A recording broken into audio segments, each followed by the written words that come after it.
그러면 우리가 작으면 무서워해야 된다는 뜻입니까? 그렇습니까? 아니죠.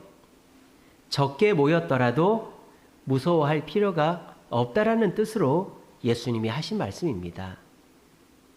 그러면 적게 모였는데 어떻게 무서워하지 않을 수 있을까요?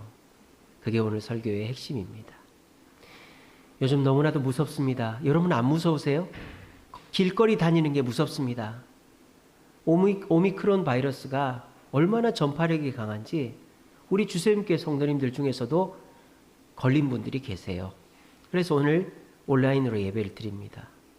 다행스러운 것은 그렇게 증상이 심각하지 않아서 이제 감기 수준이라 제가 전화를 드려보니까 목소리가 좀 힘드시고 이렇게 좀 몸살기가 너무 힘들다고 그렇게 얘기를 하시더라고요. 그리고 또 자가격리가 자택에서 힘드신 분들은 국가에서 마련해 준 숙소가 있더라고요. 거기서 일주일 정도 그렇게 있는다고 하더라고요. 그리고 백신을 맞은 사람하고 안 맞은 사람 천지 차이래요. 백신을 안 맞은 사람이 오미크론 걸리면 엄청 아프대요. 근데 백신을 2차, 3차까지 맞은 분은 그냥 콧물만 좀 나다 가는 분도 지나가는 분도 계시다 그러더라고요. 요즘은 저도 아무 데도 안 갑니다.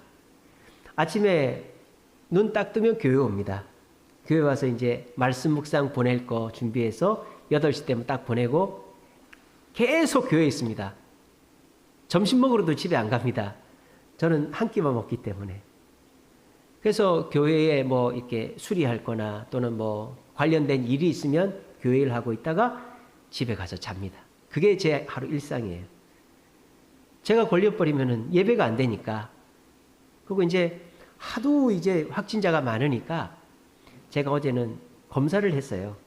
그 테스트기 있지 않습니까? 뭐 그게 정확하진 않지만 그거 가지고 이제 검사를 했는데 어떻게 나왔을까요? 예, 음성이 나왔으니까 여기 있겠죠. 그래서 저도 굉장히 조심하고 있습니다. 여러분들도 얼마나 두려우세요? 근데 코로나도 두려운데 더 큰 문제가 생겼죠?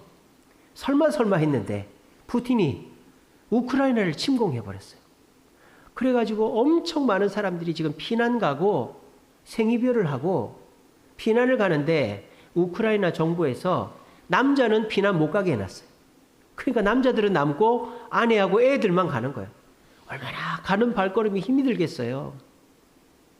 푸틴이 설마 했는데 전쟁을 일으켜버렸어요. 여러분, 우크라이나만 그렇게 될 것 같아요? 우크라이나 다음은 어딜까요? 대만입니다. 대만. 우크라이나나 대만이나 똑같잖아요. 원래 우크라이나는 러시아와 함께 있었고 역사도 말도 비슷하잖아요. 대만이 그렇잖아요. 청나라 말기 때 이제 대만이 그 장개석이 건너가서 세워진 게 대만 아닙니까? 청나라 망하고 국민당이. 그러니까 중국이 대만 침공해도 뭐 러시아도 했는데 뭐 우리라고 못할 게 뭐가 이리 되는 거예요? 미국이 나서줄 것 같아요? 안 나섭니다. 우크라이나한테 그 바이든 대통령이 뭐라 그랬다고요? 우리 미국은 우크라이나를 위해서 기도하겠습니다. 참 하지를 말든지 기도한대. 기도. 대만 침공받으면 미국이 할 것 같아요?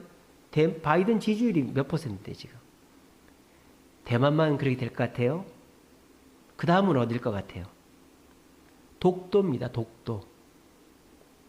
독도도 일본이 침공해도 아무 이상할 게 없어요. 왜냐?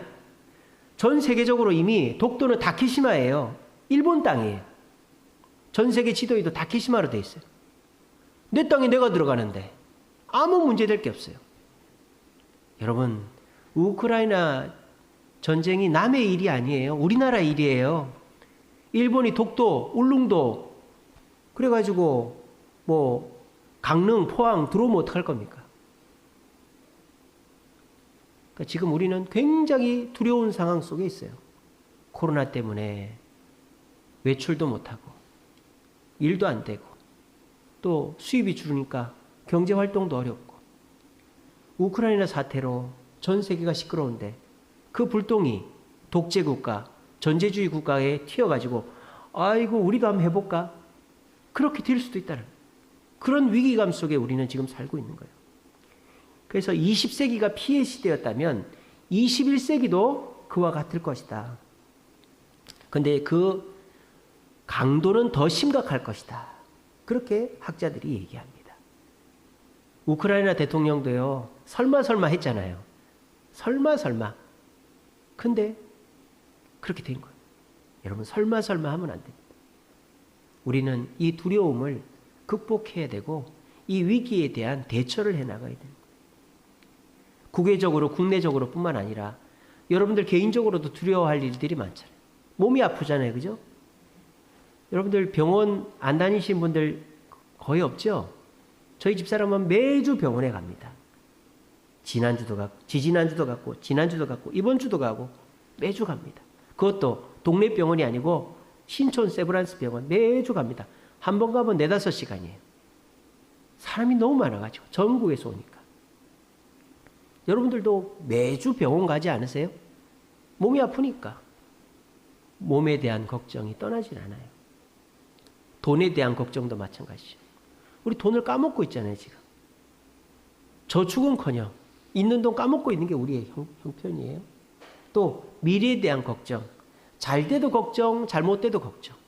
잘 되면은 그것 때문에 또 내가 뭐 교만해가지고 잘못될까 봐 걱정. 못 될까 봐도 걱정.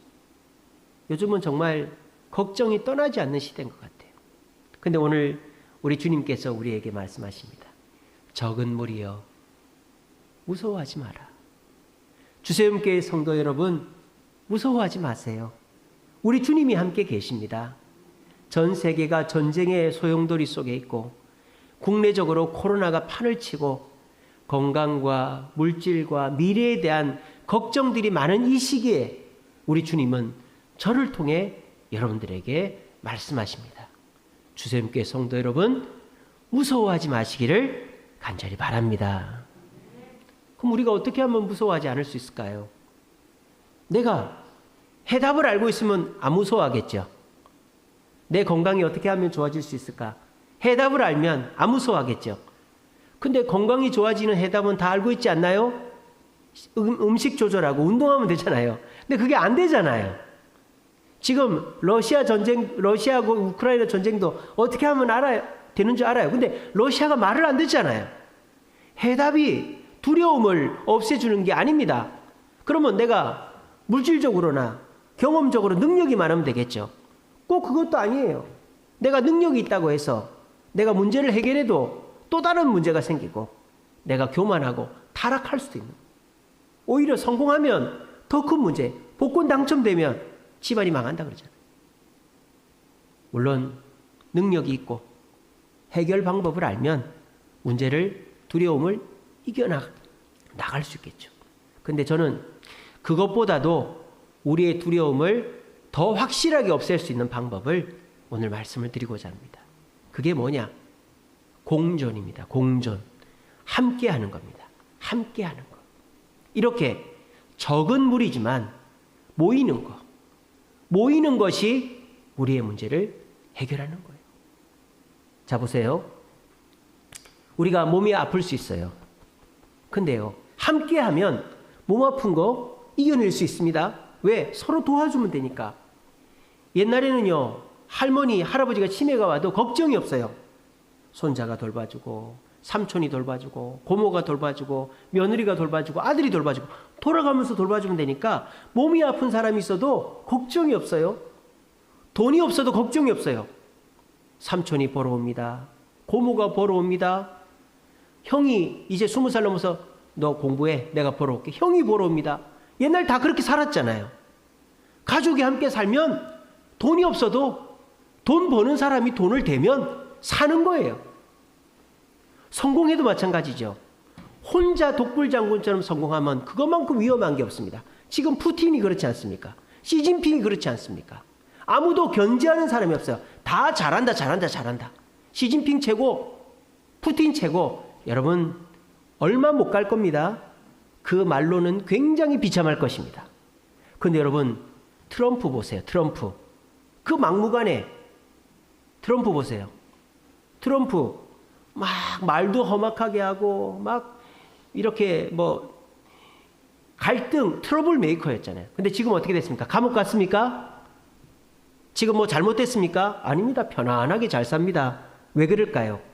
미국이라는 나라가 민주당이 견제하고 지도했기 때문에 트럼프는 타락하지 않은 거예요. 대통령이자에서 내려온 거죠.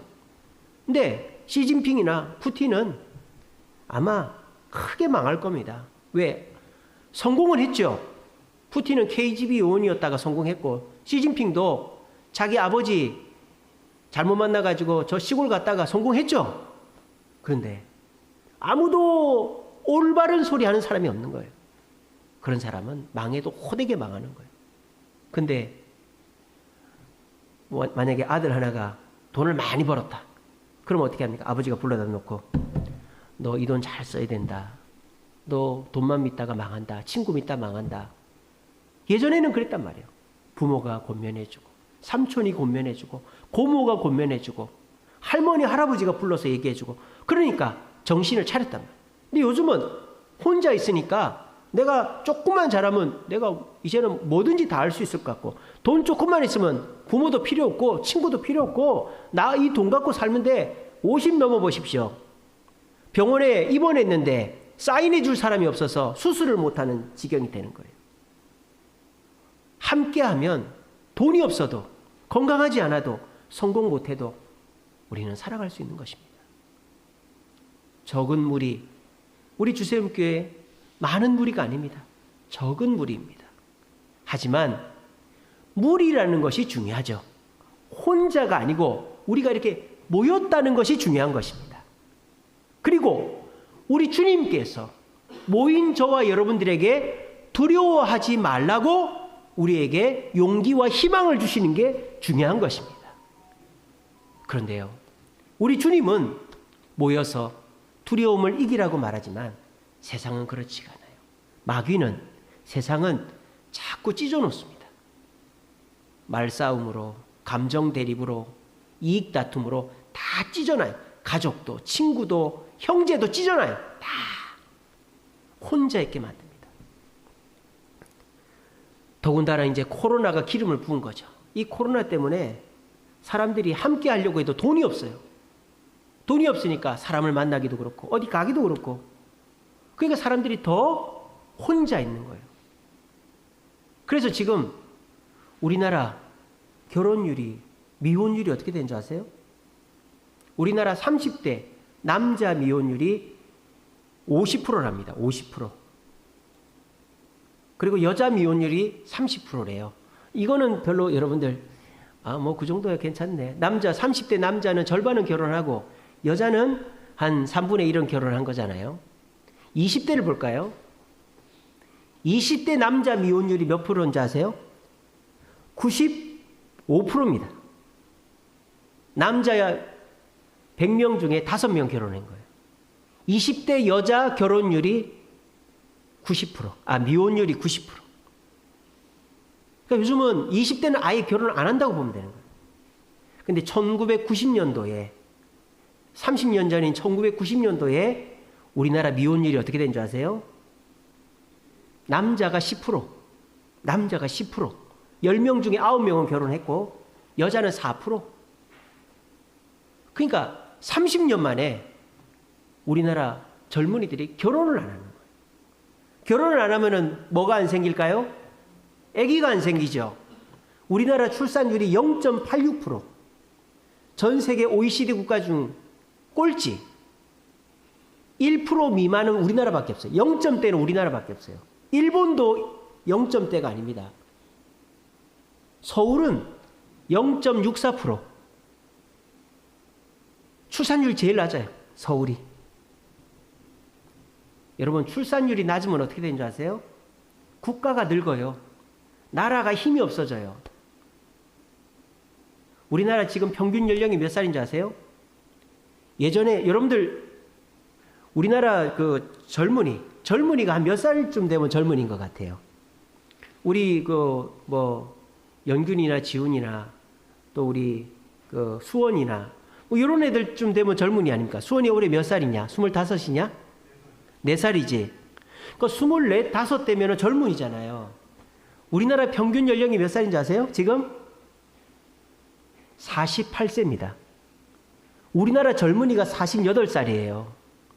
시골에서 청년 지원 사업을 하는데 신청자가 없대요. 50살 밑으로가 없는 거예요. 근데 평균 연령이 48세니까 지원을 받을 사람이 없는 거예요. 근데 더 심각한 사실은 뭔지 아세요? 우리나라 2030년이 되면 우리나라 평균 연령이 50살이 된답니다. 50살이. 그러니까 50살이 청년이 되는 거예요. 10년 후, 8년 후면. 우리나라가 지금 일본보다 월급이 많습니다. 왠지 아세요? 우리나라가 2000년대에 평균 연령이 31살이었어요. 젊었단 말이에요. 그러니까 그때 생긴 기업이 뭐예요? 네이버, 카카오, 뭐 이런 기업들. 새로운 기업들이 그때 많이 생겼어요. 넥슨, 뭐. 그래서 30대의 젊은 사람들이 나라를 이끌어가지고, 이재용의 삼성도 마찬가지고, 우리나라가 지금의 이 나라가 된 거예요. 근데 이제 우리나라는 내려갈 일만 남았다. 일본처럼. 일본이 지금 평균 연령이 48입니다. 48. 여러분, 우리나라하고 5년 차이밖에 안 나요. 일본은 한 해 예산 중에 제일 많이 쓰는 돈이 복지 예산입니다. 쉽게 말하면 노인들 노령연금 주느라고 국가 재정을 다 쓰고 있다고요. 그만큼 늙은 나라가 일본인데 우리나라가 지금 일본하고 5년 차이밖에 안 나. 아마 이제 한 10년 지나면 역전될 겁니다. 일본보다 우리나라가 더 늙은 나라가 될 거예요. 여러분, 평균 연령이 늙으면요, 생각이 늙습니다. 새로운 걸 안 하려고 그래요. 일본이 지금 기업들이 망하는 이유가 뭐예요? 새로운 걸 안 하는 거예요. 투자를 안 하는 거예요. 그러니까 기업들이 망하는 거예요. 우리나라도 이제 새로운 걸 안 하면 기업들이 망합니다. 참고로 베트남은요, 평균 연령이 31살입니다. 인도네시아는 30살입니다. 지금부터 공부하는 애들 베트남어, 인도네시아어 배우세요. 그래서 베트남하고 인도네시아 가면 기회가 있을 겁니다. 여러분, 마귀는, 세상은 사람을 지금 찢어놓고 있어요. 코로나 때문에 경제적인 능력이 저하돼서 결혼도 못하게 만들고 애도 못 낳게 만들고, 그러면 어떻게 될까요? 자연스럽게 나라가 늙어버리는 거예요. 그러면 나라가 망하는 거예요. 10년만 지나보십시오. 여러분들 체감합니다. 10년만 지나면 국민연금 금액이 줄든지 많이 내든지 하게 될 겁니다. 10년만 지나면 대학 절반 이상이 없어집니다. 10년만 지나면 이제는 특정 지역을 말하면 좀 그러니까 시골에 있는 도시들이 통째로 사라집니다. 10년 후에 2030년이 되면. 이게 왜 그럽니까? 공존하려고 하지 않기 때문에. 아유, 남한테 아쉬운 소리 하기도 싫고 비유 맞추는 것도 싫고 그냥 나 혼자 지내면 편한데, 지금 나 주머니에 돈 있고 직장 있고 집 있고 나 혼자 방 한 칸 얻어서 살면 되고, 굳이 부모님한테 잔소리 들어가면서 굳이 친구들 만나서 이것저것 맞춰줘 가면서 굳이 결혼해서 애들한테 돈 들어가고 남편한테 맞추고 아내한테 맞출 필요 있나? 그냥 나 편하게 살지. 그렇죠. 그런데 그게요, 나라가 늙어가고요, 여러분들의 미래가 가장 불투명해지는 길이다라는 거예요. 여러분, 이거를 그냥 남의 얘기처럼 듣지 마세요. 10년 후에 이게 여러분들이 현실이 됩니다. 어떻게 하지 않으면? 함께 하지 않으면. 지금 세상의 풍조 따라가면 10년 후에 우리는 너무너무 비참한 인생을 살고 있을 겁니다. 나 혼자 산다. 지금은 나 혼자 살고 싶어서 살죠. 10년 후에는 함께 살고 싶어도 혼자 살 수밖에 없는 시대가 올 것입니다. 지금부터 우리는 공존을 준비해야 됩니다. 그럼 우리가 어디에서 어떻게 함께 지내야만 이 위기의 시기를 넘어가고 더 어려움 닥쳤을 때 걱정 없이 살 수 있을까에 대해서 오늘 저는 이 본문 말씀을 통해서 말씀을 전하고 싶습니다. 오늘 이 코로나를 뚫고 이렇게 예배당 나오신 우리 사랑하는 주세움교회 성도 여러분, 여러분들이야말로 교회를 사랑하고 함께 해야 되겠다는 가치관을 갖고 계신 분들인 줄로 믿습니다. 거기에 저는 확신을 심어드리고 싶어요. 그래서 그래, 내 선택이 옳았어. 코로나가 심각하지만 내가 교회 가는 것이 부담스럽지만 그래도 교회 나와 예배드리고 주세임교회 성도로 신앙생활 하는 것이 잘하는 일이야 라는 확신이 오늘 들 수 있도록 말씀을 잘 들으시고 그 확신 가운데서 더 교회 중심적으로 살아서 어떤 무서운 일이 와도 오늘 주님이 저와 여러분들에게 해주시는 말씀, 적은 무리여 주세움교회 성도여 무서워하지 마라, 이 말씀을 가슴에 새김으로 평안을 얻는 저와 여러분 되시기를 간절히 바랍니다. 오늘 우리가 어디서 어떻게 함께해야 두려움을 이길 수 있느냐? 첫째는 적은이라는 단어에서 찾을 수 있습니다. 자, 적은 무리, 적다. 작게 모였다고 해서 힘이 없다라는 뜻이 아니죠. 이 말의 의미는 뭡니까? 많이 모이고 적게 모이고가 중요한 게 아니고 일단은 모이는 것 자체가 중요하다는 것입니다. 모이는 것 자체가. 우리는 교회 행사 같은 거 하면 몇 명이 왔는가 중요하게 생각합니다. 중요하죠. 근데요, 만약에 사람이 적게 왔어요. 뭐 중직자들 모여라 했는데 우리 중직자 20명 되는데 10명 왔다. 또 우리 성도들 청소하자 했는데 한 40명 올 줄 알았는데 20명 왔다. 힘이 빠지죠. 그런데 인도하는 리더가 왜 이거밖에 안 왔어요? 이래가지고 되겠어요? 그럼 어떻게 돼요? 온 사람도 힘이 빠진다 이 말이에요. 내가 괜히 왔나 보다. 근데요, 우리가 교회는 기본적으로 생각해야 될 게 많이 오면 좋지만 많이 오고 적게 오고가 중요한 것이 아니다라는 걸 이 시간에 기억하십시오. 그래서 저는 뭐 수요 기도회든 금요 기도회든 새벽 기도회든 이렇게 주일 예배든 오신 분들이 귀하지 적게 왔다고 이거밖에 안 왔어요 이렇게는 안 합니다. 그래야 오신 분들이 힘을 내죠. 내가 잘했구나 이렇게 되는 거예요. 그리고 더 중요한 게 뭐예요? 우리 주님께서 많이 오고 적게 오고에 관심을 가지는 게 아니라 온 것 자체를 귀하게 보신다. 기도원을 보십시오. 2만 명이 넘는 사람이 왔어요. 근데 하나님이 많다는 거예요. 미디안 군대는 더 많은데. 근데 하나님이 돌려보내라고 합니다. 겁먹은 사람 가라. 12,000명이 갔어요. 10,000명이 남았어요. 하나님이 물을 먹으라고 해라. 손으로 떠서 먹는 사람만 남기고 나머지는 보내라. 300명이 남았어요. 숫자가 너무 작죠. 그런데 하나님은 어떻게? 됐다라는 거예요. 이거면 됐다라는 거예요. 왜? 내가 너희와 함께 하기에 딱 좋은 인원수라는 거죠. 말 안 듣는 사람, 딴정 부리는 사람, 비판적인 사람, 부정적인 사람 없이 순종하는 사람 300명이 낫다 이거예요. 그래서 미디안 군대를 이긴 거예요. 지금 우크라이나를 보세요. 우크라이나가요, 인구가 우리나라랑 비슷합니다. 4,400만입니다. 그런데 영토는 우리나라보다 6배나 넓어요. 우리나라 한반도 전체 말고 우리 남한보다 6배나 넓어요. 근데 지금 속절없이 밀리지 않습니다. 밀리지 않습니까? 그 이유가 뭐예요? 부패했기 때문이에요.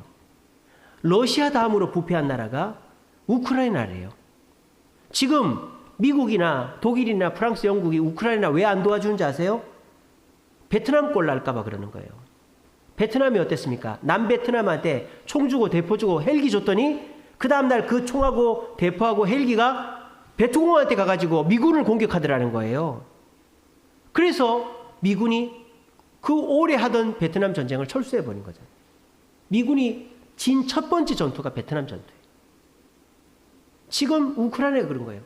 우크라이나에서 친서방적인 사람들이 다 부패해가지고 돈 주고 무기 주면 다 팔아먹게 생긴 사람들인 거예요. 이거 어떻습니까? 사람이 많아도 쓸만한 사람이 없는 거죠. 그걸 미국도 알고 유럽이 다 아는 거예요. 그러니까 바이든이 우크라이나를 위해 기도하자고 하죠. 그 이유가 거기. 우리도 마찬가지입니다. 물론 많이 모이면 좋지만 적게 모이더라도 하나님을 사랑하고 교회를 사랑하고 교회의 뜻에 주님의 뜻에 순종하기를 원하는 사람들이 모이면 거기에 주님이 힘을 보태서 그 무리는 두려워하지 않게 된다는 거예요. 그게 첫 번째 오늘 본문의 의미고, 두 번째 의미는 무리라는 단어를 보면 알 수 있습니다. 무리라는 단어가 헬라어로 오클로스예요. 오클로스. 이게 무리라는 단어인데 오늘 여기 적은 무리 할 때 무리는 오클로스가 아니에요. 이 번역이 잘못된 거예요. 포임니온이에요. 포임니온. 포니 아시죠? 포니. 옛날 차. 그게 당나귀 아닙니까? 나귀. 포임니온은요. 양떼라는 뜻이에요. 양떼. 가축의 무리 말입니다. 포임니온은. 그러니까 여기 적은 무리는 제대로 번역하면 어떻게 되는 거예요? 적은 양떼가 되는 거예요. 적은 가축의 무리가 된단 말이에요. 자, 그냥 일반적인 노멀한 무리와 양떼는 천지 차이죠. 왜? 양떼라는 것은 양이라는 가축이 어떻습니까? 다리가 짧고 눈이 좋지 않아서 혼자 다니면 위험해요. 그리고 양떼는 반드시 주인이 있습니다. 가축은 주인이 있어요. 그러니까 무리는 뭐 힘도 건장할 수 있고 주인도 없지만 있을 수도 있지만 양떼는 그렇지 않단 말이에요. 그러니까 적은 양떼라고 하면 주인이 있고 주인의 말을 들어야만 생존할 수 있는 존재들이다라는 의미가 들어가는 거예요. 그러니까 이게 번역이 조금 정확하지가 못한 거죠. 그래서 이 말을 해석하면 이렇게 되는 거죠. 적은 무리지만, 적은 양떼지만 자신의 연약함을 깨닫고 주인의 말을 따르면 두려워하지 않을 수 있다는 거예요. 오히려 작아도 주인의 말을 따르면 두려워할 것이 없다라는 것이 오늘 본문의 내용인 것입니다. 세 번째 의미는 뭐냐? 본문 뒤에 보시면 너희 아버지께서 그 나라를 너희에게 주시기를 기뻐하시느니라 이렇게 돼 있죠. 그 나라를, 하나님의 나라를 주시기를 기뻐하신다 이렇게 돼 있어요. 근데 한글 성경에는 주시기를 기뻐하시느니라 이렇게 번역이 돼 있단 말이에요. 여러분, 주시기를 기뻐하시느니라, 과거, 현재, 미래 중에 어떻게 들립니까?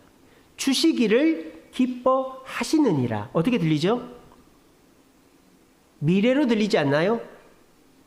나중에 해주세요. 우리나라 말로 하면 뭐 하시다, 뭐 하실 것이다, 미래형이에요. 뭐 좋게 봐도 현재형이에요. 근데 이거는 과거형입니다. 헬라어로 보면 주시다가 주셨다예요. 기뻐하시다가 기뻐하셨다예요. 정확하게 번역하면 하나님이 하나님 나라 주신 것을 기뻐하셨다가 되는 거예요. 예를 들자면 이런 거죠. 하나님이 천지를 창조하셨어요. 그죠? 천지를 창조하시고 성경에 보면 뭐라고 되어 있습니까? 첫날이 되고 아침이 되니 하나님이 심히 기뻐 뭐 했다? 하셨더라라고 되어 있죠. 그게 무슨 말입니까? 천지가 창조된 것을 보니까 기쁘다 이 말이에요. 저도 이번 한 주간 동안에 우리 지금 온풍기도 잘 나오고 있고 여러분 춥지 않으시죠? 따뜻합니다. 그리고 교회에 교육관, 식당, 주방, 또 목양실, 또 뭐 에어컨 이런 거를 다 정리를 막 했어요. 어제 11시까지 했어요. 그 최재호 집사님이 허리를 다쳤어요. 그래가지고 방송실 우리 교육관 방송하고 인터넷을 해줘야 되는데 못 온 거예요. 허리가 아파가지고. 근데 어제 겨우 왔어요. 제가 차로 가가지고 태워 갖고 왔어요. 근데 9시 이후에 나올 수 있다 그래가지고 문 닫고 9시에 가서 태워와가지고 11시까지 일을 했어요. 어제. 그래서 이제 인터넷도 되고 교육관 음향도 잘 나온단 말이에요. 그런 걸 보니까 제가 기분이 좋겠어요? 안 좋겠어요? 기분이 좋죠? 그래서 교회가 이렇게 따뜻하고 정리가 되어져 가는 걸 보니까 너무 기분이 좋단 말이에요. 하나님이 딱 그런 상황이다 이 말이에요. 하나님이 적은 무리지만 하나님께 모여 주님 말씀에 순종할 때 하나님 나라를 주셨다라는 거예요. 여러분들에게 기쁨과 평안과 만족을 교회를 통해 주셨단 말이에요. 그럼 여러분들이 그걸 받고 어떻게 하는 거예요? 기뻐하는 거죠. 야, 하나님이 은혜를 주셨어. 하나님이 내 문제를 해결해 주셨어. 하나님 나와 함께 하셔. 그걸 보고 하나님이 어떻게 하신다? 주셨음을 기뻐하셨다라고 그렇게 번역을 해야 맞는 거예요. 무슨 말인지 알겠죠?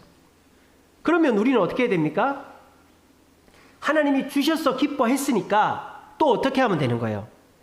주실 것을 믿고 기대하면 두려움이 떠나가는 거예요. 여러분, 두려움은 언제 생기죠? 두려움은 과거의 것에 생기지 않습니다. 지금의 것에 생기지 않습니다. 나중의 것에 대해서 두려움이 생깁니다. 자, 그러면 나중의 것에 대한 두려움을 이기려면 어떻게 되죠? 지금 확신이 있으면 됩니다. 지금 확신이 있으면 됩니다. 내가 나중에 있을 문제, 지금 내 경험이나 내가 가진 것을 이길 수 있어. 그러면 안 두려워요. 근데 내가 지금 가진 것이 없고 내가 준비가 안 돼 있으면 두렵단 말이에요. 무슨 말인지 알겠죠? 그러니까 우리 주님께서는 저와 여러분들 적지만 교회에 나와 모인 우리에게 순간순간 은혜를 주신단 말이에요. 그러면 그 은혜를 받았어요. 그리고 우리가 기뻐해요. 만족해요. 그러면 어떻게 됩니까? 내가 받은 은혜를 바탕으로 나중에 올 문제도 두려워하지 않게 되는 겁니다. 아시겠죠? 여러분들에게도 문제가 없는 게 아니잖아요. 건강의 문제, 직장의 문제, 가정의 문제, 또 물질적인 문제, 미래에 대한 문제가 있잖아요. 그런 문제들을 해결하려면 어떻게 된다? 모여야 된다는 거예요. 교회에. 그리고 주의 말씀을 들어야 되는 거예요. 그리고 듣는 것에 끝나는 게 아니라 그 말씀을 실천하는 거예요. 그러면 내 문제가 100% 해결되진 않아도 주님이 함께 하시는 거를 경험케 하시는 거예요. 체험할 일이 생기는 거예요. 그러면 어떻게 됩니까? 그거를 기뻐하는 거죠. 주님이 나에게 응답해 주셨어. 나에게 축복해 주셨어. 그러면 어떻게 됩니까? 그 응답과 축복의 체험이 미래에 있을 두려움을 이기게 해준다 이 말입니다. 이게 오늘 본문의 핵심이다라는 거예요. 저는 그렇게 살고 있습니다. 지금 교회 건축 시작하면서부터 제가 마음이 편할 날이 하루도 없었어요. 저기 신선설록탕 땅을 계약을 했는데 한 집을 했는데 한 집이 틀어가지고 거기가 파토가 났죠. 설계도 들고 구청에 갔더니 구청에서 이거 교회 같아 보여서 허가 안 내준다 그러지. 민원인들이 벌떼같이 들고 일어나가지고 교회 짓지 말라고 하지. 건축 시작했더니 자재가 모르고 뭐 눈 오고 해서 막 지연되지. 그리고 돈이 없어가지고 우리가 돈 없이 시작했으니까 준공을 못 받았을 때 막 힘들고 어렵지. 이 준공 받고 이제 다 끝났는데 또 시공사하고 좀 약간의 문제가 있지. 뭐 이러니까 하루도 걱정이 없을 날이 없는 거예요, 제가. 자, 그런데 제가 지금 이렇게 멀쩡하게 여기 서 있다 이 말이에요. 간암 걸리지도 않고 뒷목 잡고 쓰러지지도 않고 웃어가면서 설교하고 있단 말이에요. 이게 뭐예요? 주님이 저에게 주신 것이 있다 이 말이에요. 순간순간 그때그때마다 은혜를 주신 것을, 물론 그렇다고 해서 주님이 모든 걸 해결해 주는 건 아니에요. 근데 최소한 주님이 나와 함께 하시는구나 하는 거를 깨닫게끔만은 주신단 말이에요. 그러니까 주신 것을 내가 기뻐하니까 하나님이 더 주시고 미래에 있을 걱정을 안 하게 되는 거예요. 제가 지난주에도 답답한 일이 있어가지고 여기 내려왔어요. 여기 기도 자리에. 제가 아까 말씀드렸잖아요. 눈 뜨면 교회 온다고. 코로나 때문에도 있지만 어디 가지를 않아요. 그냥 운동도 안 가요. 요즘에는 눈 뜨면 교회 와서 하루 종일 있다가 저녁 때 집에 가서 저녁 먹고 잡니다. 애들이 어떻게 사는 줄도 모르겠어요. 요즘에는. 근데 교회에 있는데 이 전화 받고 저 전화 받고 막 그러다 보면 마음이 또 답답하고 막 겁이 나는 거예요. 겁이. 그러면 전 여기 내려서 기도하는 거예요. 한 시간 기도. 주님 어떻게 하면 좋습니까? 어떻게 하면 좋습니까? 근데 신기한 건 뭔지 아세요? 처음에는 죽겠습니다. 힘듭니다. 어렵습니다. 이러는데요. 이거 진짜 신기합니다. 기도가 끝날 때쯤 되면 감사가 나옵니다. 여러분. 그래도 감사합니다. 그리고 기도 끝날 때는 어떻게 되는지 아세요? 믿습니다가 되더라고요. 제가 너무너무 신기해요. 여기 내려올 때마다 처음에는 아유 주님 저를 죽이려고 하십니까 지금? 하나도 해결 안 되는데 두 번째, 세 번째, 네 번째 이러면 저보고 어떻게 살란 말입니까? 목회도 해야 되는데 전도도 해야 되는데 이것도 해결 안 되고 저것도 저 죽으란 말입니까? 주님. 막 처음에는 그래요, 제가. 근데 기도하다 보면 주님이 떠오르게 해주시는 거예요.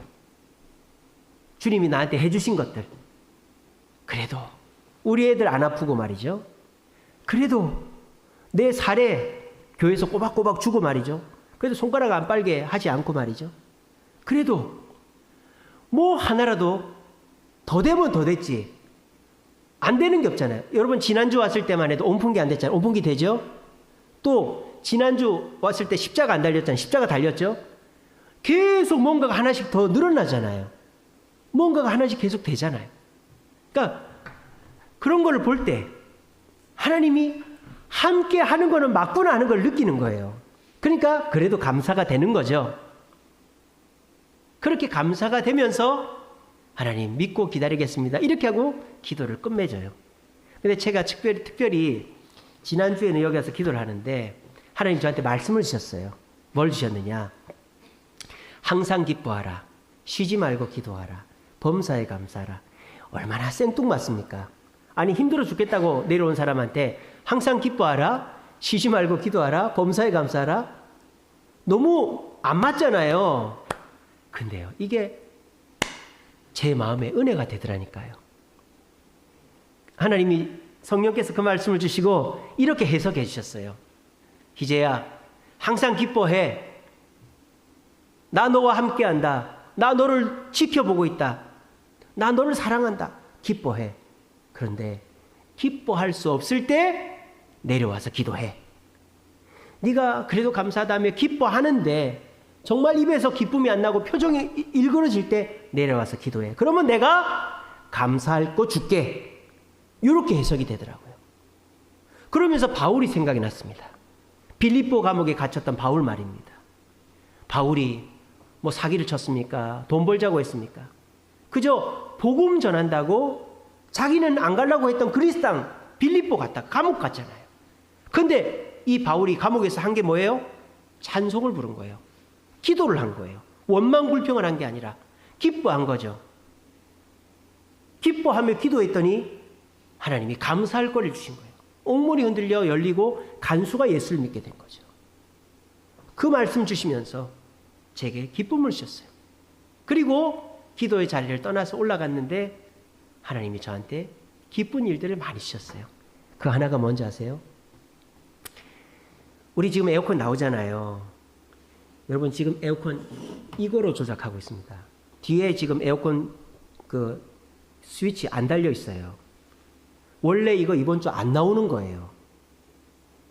근데요, 에어컨 기사 아저씨가 우리 권태봉 권사님 집 에어컨을 달아주는데 우리 권태봉 권사님이 커피도 주고 빵도 주고 막 대접을 하는 거예요. 일꾼을 그렇게 대접하는 집이 없잖아요. 빨리 안 해줄 거예요. 사실 권태봉 권사님 집이 제일 늦게 지금 수리를 하고 있단 말입니다. 근데 그러니까는 이 두 사람이 왔는데 너무 고마워하는 거예요, 이 사람들이. 그러면서 뭐 하나라도 더 해줄 게 없나 그러는데 권사님이 부탁을 한 거예요. 우리 추워갖고 예배를 못 드린다 그러니까. 원래 지금 이 실외기가 2층 주방 교육관 실외기예요. 근데 이 직원들이 이 본당거로 달아준 거예요. 그리고 전기 사장님이 와서 연결해줘야 되는데 전기 사장님이 안 오는 거예요. 자기 바쁘다고. 근데 이 에어컨 다는 분이 자기가 우리 차단기 찾아갖고 전기 연결시켜줬습니다. 그렇게 해서 이분이 일 끝나고 가면서 목사님 이번 주 춥지 않으시게 예배드리라고 저희가 이거 먼저 하고 갑니다 그러더라고요. 그분들이 월요일 날 와가지고 인천 분들이에요. 인천 삼성 특판이에요. 인천에서 와가지고 여기서 하루 자고 이틀을 일한 거예요. 여기서. 그랬는데 우리 지금 유아실 저기도 원래 에어컨 자리가 저기가 아니에요. 이쪽 벽인데 제가 부탁을 했어요. TV 위에 달아달라고. 저희 목양실도. 그러니까 일이 많아진 거죠. 연장을 이렇게 용접을 해야 되니까. 그러니까 이분들이 목사님 춥지 않게 예배드리라고 저희가 본당 에어컨 먼저 했는데 죄송하게도 이 스위치를 못 달았습니다. 대신에 이거로 하세요 하면서 이거를 준 거예요. 그리고 그 사람들이 원래 뭐라 그랬는지 아세요? 화요일 날 온다 그랬어요. 화요일 날. 3월 1일은 공휴일이잖아요. 근데 지금 왔어요. 우리 권사님 보셨죠? 지금 에어컨 작업하고 있잖아요. 그죠? 제가 오라고도 안 했습니다. 제가 너무 힘이 들어가지고 다 나를 힘들게만 하는구나. 사기꾼이다 다. 그런 생각해서 막 지쳐갖고 여기서 기도하는데 생뚱맞은 사람이 저를 위로하고 저에게 너무나도 친절 베푼 거예요. 그래서 수요 기도회 때부터 온풍기를 틀었어요. 그래서 아이고 감사합니다. 우리가 수요일 날 예배가 있는데 따뜻하게 아유 그러면 더 잘 됐네요. 그렇게 하고 간 거예요. 그 사람이. 그래서 제가 위로를 받았어요. 이게 적은 무리지만 주님 앞에 모여서 주님의 뜻에 순종하면 주님이 감사할 제목을 주시는 것입니다. 여러분들에게도 여러분들이 원하는 그 직접적인 문제가 곧바로 해결되지는 않아도 이렇게 적지만 교회 와서 예배드리고 주님 말씀에 순종하면 견딜 만큼의 은혜를 주시고 또 그것으로 두려워하지 않게 해 주실 줄로 믿으시는 저와 여러분 되시기를 간절히 바랍니다. 저는 오늘 굉장히 두려웠어요. 왜냐?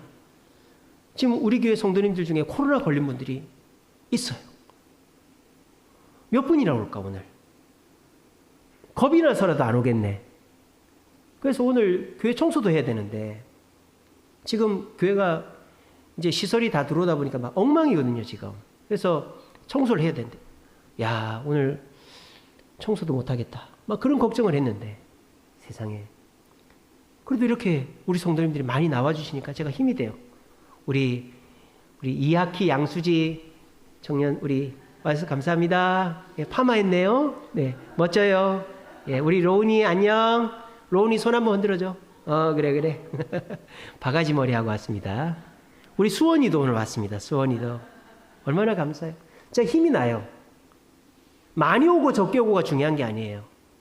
우리 수아도 오늘 오고, 우리 간호사 선생님, 우리 수아 선생님도 오시고, 저는 여러분들로부터 힘을 얻습니다.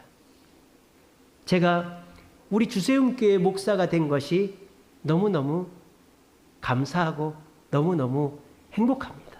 왜? 교회를 사랑하신 여러분들 때문에. 여러분들이 이렇게 교회 나와서 예배 드려주시고 힘이 되어주시니까 너무너무 감사해요. 여러분, 이게 두려움을 이기는 길입니다. 혼자 있으면 편하긴 하죠. 근데 절대 두려움을 이길 수 없어요. 근데 우리 옛날 생각해 보세요. 옛날에 돈이 많았습니까? 집이 넓었습니까? 사는 게 편안했습니까? 근데 옛날에는 걱정이 없었잖아요. 삼촌 있고 고모 있고 동생 있고 형아 있고 엄마 있고 아빠 있고 할아버지 할머니 있으니까 다들 지질이 가난해도 서로 말이라도 괜찮다 해주고 내가 돈 없으면 고모가 용돈 주고 삼촌이 용돈 주고 서로 돌봐주고 형아가 돈 벌어서 누나가 돈 벌어서 학교 보내주고 옛날에 얼마나 행복했습니까? 지금은 자기 주머니에 돈 있고 집 있고 차 있고 해도 얼마나 두려워요. 내가 가진 거 떨어지면 끝이거든요.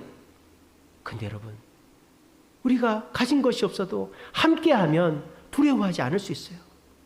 세상에서도 함께하고 가족들하고도 함께하는 것도 중요하지만 우리 주님이 돌봐주시고 우리 주님이 복주시는 이 주세움교회에서 함께하는 거야말로 우리의 두려움을 이겨낼 수 있는 최고의 장소라는 것을 믿으시기를 바랍니다. 여러분, 우리 교단 어떤 교회가 천호동에 있는데 교회를 옮겼어요. 왠지 아세요? 나가라는 거예요. 아니 뭐 어땠길래 나가라 했나? 그 교회가 학교 강당에서 예배를 드렸어요. 고등학교. 근데 한 700명 모였어요. 교회, 큰 교회예요. 근데 나가라. 하루아침에 교회가 반토막이 났습니다. 여러분 저기 건대에서 빛의 자녀들 교회라고 여자 목사님이 목회하신 1000명 넘게 모였거든요. 세천년관에서. 지금 안 모여요. 서대문으로 옮겼어요. 왠지 아세요? 건대에서 나가라 그랬거든요. 여러분, 건물이 없는 교회 10년마다 위기가 옵니다. 뭐 교회를 짓냐, 요즘 같은 시기에 교인들 빚쟁이 만든다, 돈이 있냐 뭐가 있냐. 여러분, 우리 자녀를 생각하세요. 우리만 여러분들이야 신앙생활 그냥 뭐 10명이 됐든 상가가 됐든 뭐가 됐든 하면 그만이죠. 여러분 자녀들이 상가교회 올 것 같아요? 주차도 어렵고 뭐 식당도 없고 아무것도 없는데, 유아실도 없는데 올 것 같아요? 그래서 우리는 건축을 한 것입니다. 하나님께서 내 이름을 위하여 성전을 건축해라. 땅도 없었고 돈 모아둔 돈도 없었고 교인도 작았는데 우리는 건축을 시작했습니다. 고비들이 많았습니다. 근데 우리는 이뤄냈습니다. 건물을 지어냈어요. 그리고 우리는 지금 여기서 예배를 드리고 있습니다. 제가 다른 교회 얘기 들어보니까요, 준공이 안 난 교회가 엄청 많더라고요. 설계 당시에, 시공 당시에 문제가 있어가지고. 우리는 준공 보름 만에 났어요. 도와주시는 분이 계셔서 그렇지만. 여러분, 이 교회가 지어진 것은 기적입니다. 하나님의 역사입니다. 우리는 위대한 일을 이뤄냈습니다. 여러분들은 위대한 성도들입니다. 하나님은 우리를 주목하고 계시고 우리에게 복을 주실 준비를 하고 계십니다. 우리가 어떻게 하면, 모이면, 주님의 뜻에 순종하면 우리에게 하나님의 복이 주어질 것입니다. 그리고 그 모습을 보고 많은 사람들이 이 교회로 오게 될 것입니다. 여러분 믿으십니까? 우리 믿읍시다. 저는 믿습니다. 무엇을 통해서? 하나님이 주시는 증거들을 통해서. 그 중에 하나가 여러분들이에요. 오늘 우리 이선희 집사님 쌍문동에서 왔습니다. 핑크색 마스크 너무 이쁩니다. 힘이 나요. 집사님 오시면 제가 힘이 나요. 여러분들 얼굴 보면 제가 힘이 나요. 내가 잘해야지. 요즘 목사님들 10년을 못 갑니다. 담임 목회가요 5년 10년이 고비예요. 5년 만에 쫓겨나고 10년 만에 사임하고. 저는 지금 8년째인데 여러분들 때문에 목회합니다. 여러분, 저의 힘이 되어 주셔서 감사합니다. 저는 절대 흔들리지 않겠습니다. 여러분들이 저와 함께 해주시면 우리 모두 적은 무리지만 주님 뜻대로 함께 합력함으로 여기에서 주님의 역사를 더 많이 이뤄내고 많은 사람들이 나도 저 교회 가서 평안을 얻어봐야지, 내 문제를 극복해야지 하는 마음을 가질 수 있게끔 우리가 좀 늦는 것 같아도 차근차근 노력하여서 함께 협력하여서 교회를 부흥시키고 많은 사람을 유익되게 하는 저와 여러분 되시기를 간절히 바랍니다. 말씀을 맺겠습니다. 마태복음 18장 20절 말씀에 두세 사람이 내 이름으로 모인 곳에 나도 너희들과 함께한다 라고 말씀하셨어요. 여러분, 뭐니 해도 최고는 주님이 함께하는 겁니다. 주님이 함께하면 망하지 않아요. 이스라엘이 왜 망했어요? 국력이 약해서, 인구가 약해서, 인구가 없어서, 나라가 뭐 군인이 없어서 아닙니다. 주님이 떠나가면 그 나라는 망하는 거예요. 주님이 떠나간 가정, 주님이 떠나간 사회, 국가, 주님이 떠나간 교회는 망하는 것입니다. 그럼 주님은 어디에 함께 하신다? 두세 사람이라 그랬어요. 많이 모이지 않아도 돼요. 하나의 뜻으로, 주님의 뜻으로 한 마음을 가진 그곳에 주님은 임하신다 그랬어요. 여러분, 그레이하운드라는 개가 있어요. 그레이하운드. 길쭉한 개입니다. 사냥개예요. 근데 그 그레이하운드는 아직도 사냥 본능이 남아 있어요. 그래서 그 그레이하운드를 가지고 경기를 합니다. 러스티라는 토끼 인형이 있어요. 토끼 인형을 이렇게 막대로 매달아 놓고 빵 하면은 토끼 인형이 트랙을 따라 빠르게 가는 거예요. 그러면 그레이하운드들이 쫓아가는 겁니다. 쉽게 말하면 경마예요, 경마. 도박이죠. 그래서 그레이하운드들이 쫓아가는데 그 토끼를 잡을 수 있을까요, 없을까요? 잡을 수 있으면 그 경기를 못하죠. 못 잡게 해야지. 잡을 듯 하게 해서 빨리 달리게 해야 되는 거 아니에요. 토끼들은 절대 그 러스티라는 토끼, 가짜 토끼를 못 잡아요. 그 그레이하운드들은. 근데 간혹 가다가요, 미친 그레이하운드가 잡는답니다. 막 엄청난 힘을 발휘해서 막 뛰어가지고 미친 그레이하운드가 그 가짜 토끼를 잡는데요. 그러면 그 다음부터 사람들은 누구한테 베팅을 할까요? 그 잡은 그레이하운드한테 베팅하지 않습니다. 아니, 목사님, 그 토끼를 잡았으면 제일 빠른 개잖아요. 아니에요, 여러분. 그레이하운드가 그 가짜 토끼를 잡는 순간 깨닫는답니다. 아, 이거는 가짜 토끼구나. 그리고 안 뛴대요. 신기하죠, 그죠? 그래서 그다음부터 열심히 안 뛴답니다. 그래서 간혹 가다가 한 마리씩 그 가짜 토끼를 잡은 그 개는 경주에서 빠지는 거예요. 여러분, 세상이 그래요. 우리는 TV에 나오는 연예인들 혼자서 넓은 집에 살고 좋은 차 끌고 해외여행 다니고 맛있는 거 먹고 막 철 따라서 옷 사 입고 이런 사람들 부럽습니다. 그리고 결혼을 해도 가전 혼수 엄청 많이 하는 그런 사람들 부럽습니다. 근데 그렇게 살려고 하는데 내 형편은 그렇지 않습니다. 그러니까 내가 가진 돈으로 그 비슷하게 살려고 하다 보니까 결혼도 안 하고 자식도 안 낳습니다. 근데 그게 그레이하운드가 러스티 토끼를 잡으러 뛰는 것과 똑같은 거예요. 앞에 러스티가 가는 것처럼 연예인들이 뛰어가요. 나도 그렇게 해야지 뛰어가요. 근데요, 간혹 가다가 정말 안 쓰고 안 입고 안 먹고 해서 미친 척하면서 살아가지고 성공하고 또 출세한 사람, 그때 가서 후회하는 거예요. 가족 잃고 건강 잃고 친구 잃고 타락하고 그때 가서 후회하는 거예요. 여러분, 성공이 정답이 아닙니다. 세상이 정답이 아닙니다. 그레이하운드들이 그걸 쫓다가 그거 잡으면 안 뛴다니까요. 오늘 이 말씀을 흘려듣지 마세요. 에이, 목사님 그래도 돈이 최고지, 성공이 최고지. 여러분, 그게 아니에요. 진짜는 우리 안에 있습니다. 두세 사람이라도 주님의 뜻에 모이면, 주님이 함께하면 우리는 무서워하지 않아도 돼요. 적은 무리여, 주님께 성도여, 무서워하지 마세요. 주님의 뜻에 순종하면 주님이 함께 하십니다. 우리 모두 무서운 세상입니다. 코로나 때문에, 전쟁 때문에, 경제적 위기로 무서운 세상입니다. 안 무서운 사람이 이상한 사람입니다. 하지만 무서워하지 않을 수 있습니다. 우리 모두 주님 안에서 평안을 찾고 함께 협력함으로 무서워하지 않아 많은 사람들에게 나처럼 살아보라고 권면하고 교회를 인도하여 우리 모두 함께 두려움을 이겨낼 수 있는 저와 여러분 되시기를 간절히 바랍니다. 기도하겠습니다.